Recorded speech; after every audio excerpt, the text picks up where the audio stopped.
Cameron एक पेशेवर game समीक्षक है, लेकिन जब भी वह किसी गेम की समीक्षा करता है वह हमेशा निराश होता है क्योंकि वह नौसिखिया है और खेलना पसंद नहीं करता जब तक कि थ्रॉन्गलेट्स नामक एक गेम नहीं आया। हालांकि गेम प्ले बहुत सरल था, वह इससे मोहित हो गया। उसने खेल में छोटे पीले लड़के को अपना मान लिया। उसने उन्हें खिलाया, नहलाया और उनके साथ खेला जैसे एक माता पिता बच्चे के साथ करते हैं। अपनी देखभाल से छोटे लोग 1 से 2 में बंट गए। समय के साथ छोटे लोगों की संख्या बढ़ी। कैमरून उनसे तृप्त नहीं हो पा रहा था। वह हर दिन खुद को अपने घर में बंद कर लेता, बच्चे की देखभाल करते हुए, जब तक उसका दोस्त लंप स्वर्ण मिलने नहीं आया। लंप ने कुछ दिनों के लिए रुकने की पेशकश की।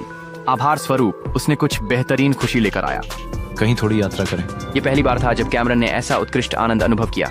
इस स्थिति में उसने पाया कि वह वास्तव में समझ सकता था कि बच्चा क्या कह रहा है और यह उसे बहुत खुशी दे रहा था। बच्चे ने उसे एक महत्वपूर्ण संदेश दिया था।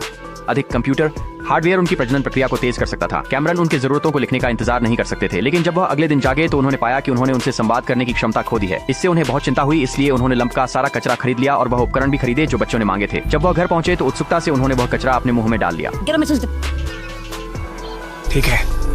कैमरन उस दिन के बाद हर दिन नशे में रहते थे, लेकिन जल्द ही उसके बॉस ने उसे ऑफिस जाकर गेम रिपोर्ट पूरी करने के लिए कहा। जब कैमरन घर से निकले तो वह फिर से लंप से टकरा गए। वह कैमरन से रहने की जगह मांगने आया था। बच्चों की रक्षा के लिए कैमरन ने कंप्यूटर को कपड़े से ढक दिया। जैसे ही वह पहुंचा उसने तुरंत ट्रायल रिपोर्ट लिखना शुरू किया, लेकिन बॉस ने उसे लिखने से मना कर दिया। पहली पार्टी ने गेम की रिलीज को रद्द कर दिया था, लेकिन कैमरन ने उसे नजरअंदाज कर दिया। वह अभी भी अपने कंप्यूटर पर टाइप कर रहा था।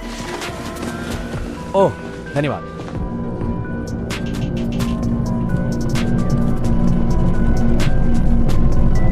उसी समय ऊब चुके लंप उसके कंप्यूटर के पास आ गए। उसने कैमरन के बच्चों पर पत्थर फेंके। जल्दी ही कैमरन लौट आया।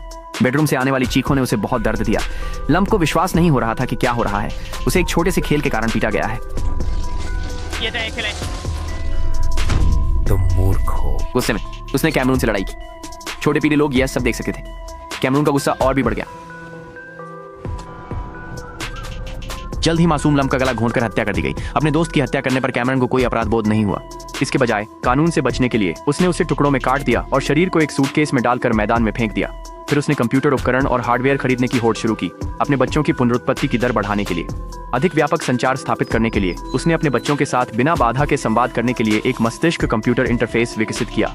फिर वह एक स्टोर गया और उसे लूट लिया, लेकिन सेल्समैन ने उसे स्टोर में फंसा दिया। जल्द ही पुलिस दुकान पहुंची। उन्होंने कैमरन की पहचान की जांच की और पाया कि वह पहली श्रेणी का अपराधी है, लेकिन यही तो कैमरन चाहता था। उसने बच्चों का संदेश पुलिस निगरानी के माध्यम से भेजने की योजना बनाई थी। दावा था कि 20 सेकंड में दुनिया हमेशा के लिए बदल जाएगी। जो पुलिस ने देखा वह उनकी समझ से परे था। यीशु